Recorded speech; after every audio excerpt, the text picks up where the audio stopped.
chapter 15 of class 7. The name of the chapter is The Letter to God. आज हम story पढ़ेंगे एक letter जो भगवान को लिखता है इंसान. You might have written a letter to your uncles, your brothers, or it's staying away from you. Have you ever heard a letter being written to somebody to God? Does it seem too ridiculous? Let's read a story to know a man who wrote a letter for a God compensation.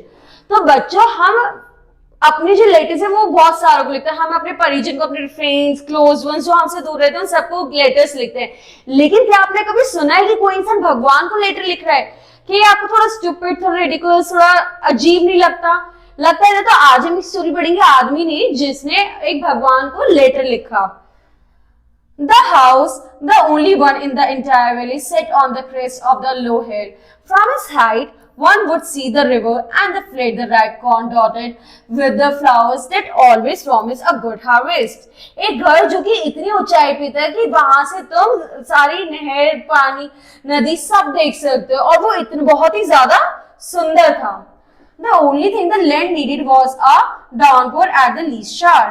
जो सिर्फ एक लौती चीज की जरूरत थी उस वहां पर, वो थी डाउनपोर और लीस्ट ऑफ अ शावर की.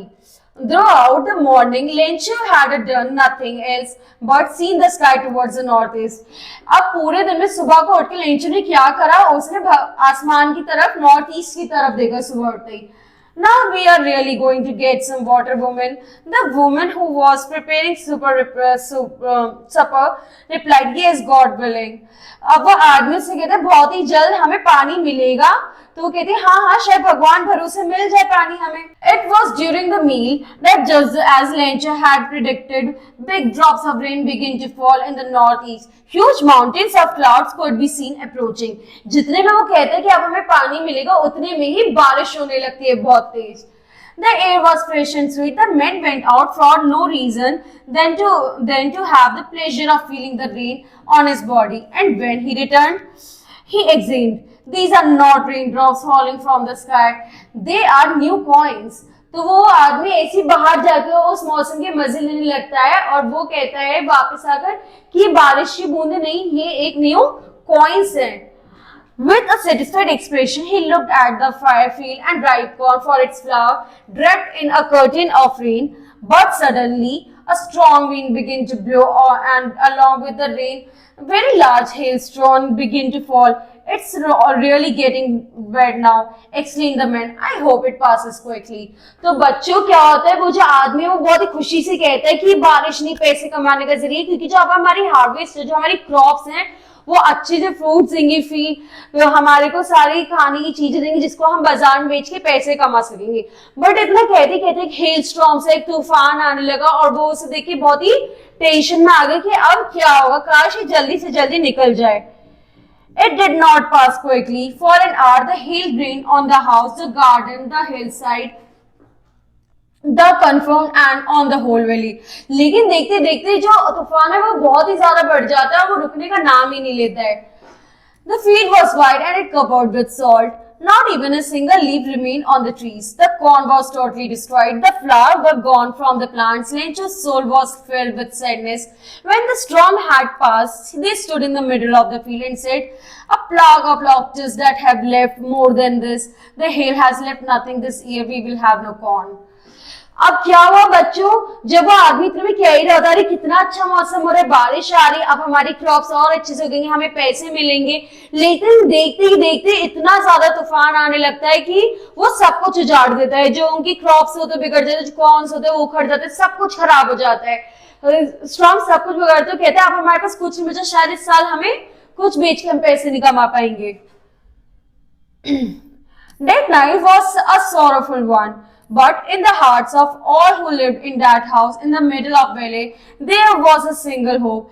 Have help from God. Don't be so upset, even though this seems like a total loss. Remember, no one dies of hunger. Although the night Lencho thought only of this one hope, the help of God. इतने में जो बाकी की जो घर के लोग थे वो उसे समझाते भगवान पे भरोसा रखो, भूख की वजह से कोई नहीं मरा है, भगवान पे भरोसा रखो, भगवान हमारे साथ अच्छा ही करेंगे. तो हम आशा करते हैं जब आगे आने वाला टाइम होगा वो अच्छा हो.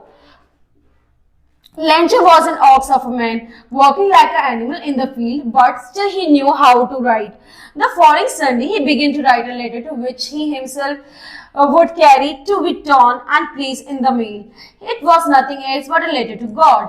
अब जो लेंचो था वो बहुत ज्यादा हार्ड वर्किंग आदमी था, वो मेहनत करता, लेकिन उसने एक लेटर लिखना शुरू करा जिसमें अपनी सारी कंप्लेंट्स लिखी, सब चीजें लिखी, और वो लेटर किसके लिए था? वो भगवान जी के लिए था वो letter.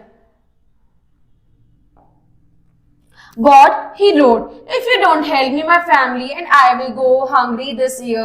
I need £100 in order to sow my field again and to live until the crop comes because of the hailstone. वो भगवान जी के लेटर में लिखता है कि मुझे $100 चाहिए, मुझे पैसे चाहिए थोड़े से, ताकि मैं ये फील्ड को दोबारा काम कर सकूं, इसमें दोबारा अनाज उगा सकूं और अपनी फैमिली को खाना दे सकूं, वरना हम सब भूख की वजह से मर जाएंगे। He wrote to God on the envelope, but the letter inside and went to town. At the post office, he placed a stamp on the letter and dropped it into a mailbox. अब जब उसने वो mail भेजा, जो वहां का जो mail वो था पोस्टमैन, उसने उस एनवेलप को मेल बॉक्स में डाल दिया। One of the employees who has a postman had also helped at the post office, went to his boss laughing heartily and showed him the letter to God. Never in his career as a postman had he known that address. The postmaster also broke out laughing, but almost immediately he turned serious and said, "What faith! I wish I had the faith of the man who had wrote this letter." इतने में जो वहां का जो postman होता है, जब वो एक लेटर पढ़ता है तो अपने आसपास के लोग से कहते हैं, देखो देखो किसी ने भगवान को लेटर लिखता है। अब मुझे तो आज तक एड्रेस पता नहीं कहाँ पे भगवान को लेटर पोस्ट करना है, लेकिन वो हंस हंस से एकदम से सीरियस होकर कहता है, काश मुझ में भी ऐसी कोई वो होती कि मैं भगवान को अपनी दिक्कतें लिख पाता और भगवान हमारी बात सुन पाते। Starting up a correspondence with God, so seeing the writer's faith in God, the postman came up with an idea, answer the letter, but when he opened it, it was evident that to no answer it needed something more than the goodwill, ink and paper. He asked for money for his employees. He himself gave a part of his salary, and several friends of his were obliged to give him something for an act of charity. तो अब वो इंसान क्या करता है, कहते काश मैं इस इंसान की मदद करता हूँ बच्चों, और मैं इसको कितने पैसे दे देता, तो वो आसपास उसके एम्प्लॉय से थोड़े थोड़े पैसे उनसे लेता, थोड़े पैसे खुद डालता। इस तरीके से वो जो आदमी जिसने ये लेटर लिखा होता है वो उसकी मदद करना चाहते थे और उनकी मदद करना स्टार्ट करते हैं। It was impossible for him to gather the £100, so he was able to send a farmer only a little more than a half. So he put the money in an envelope addressed to Lencho, and with them a letter containing only a single word as a signature, God. The following Sunday, Lencho came earlier than usual to ask if there was any letter for him. The postman handed the letter to him. अब क्या हुआ बच्चों, आगे उनको £100 वो नहीं इकट्ठे कर पाए, लेकिन उससे हाफ से ज्यादा थोड़ी से वो इकट्ठे करके वो लेंचो के पास वो लेटर लिख जाता है। जो लेंचो जो है उस दिन काम से थोड़ा जल्दी वापस आ जाता है और पोस्टमैन से पूछे क्या मेरे लिए कोई लेटर है? लेंचो कहता है हाँ आपके लिए एक लेटर है, ये लीजिए आपका लेटर। वो जो लेटर में वो पैसों के साथ साथ बस एक साइन डालता है जिसपे लिखा होता है God. Lencho showed not the slightest surprise on seeing the money. Such was his confidence, but he became angry when they counted the money. God could not have made a mistake, nor could he give a denied Lencho that he had requested for. जो Lencho जब उस envelope को बहुत ही ज्यादा excitement से खोलते, लेकिन जैसे वो खोलते बहुत ज्यादा दुखी हो जाते, कहते हैं भगवान मेरे साथ ऐसे नहीं कर सकते, मैंने भगवान से पूरे पैसे मांगे थे, अब वो मुझे पूरे पैसे देते, वो मेरी बात का वो नहीं करते, वो मुझे जरूर पैसे भेजते। Immediately Lencho went up to the window to ask a paper and ink. On the public writing table, he started to write. When he finished, he went to the window to buy a stamp, which he licked and then afflicted the envelope with a bow at the fist. तो अब क्या हुआ, अब वो जल्दी से गया, उसने पेपर पे इंक दबा लिया, वो फिर से वो लेटर लिखने के लिए जब वो नीचे गया तो वहां पर वो उस एनवेलप को चिपकाने के लिए और पोस्ट करने के लिए वो उस लेटर को लेके गया।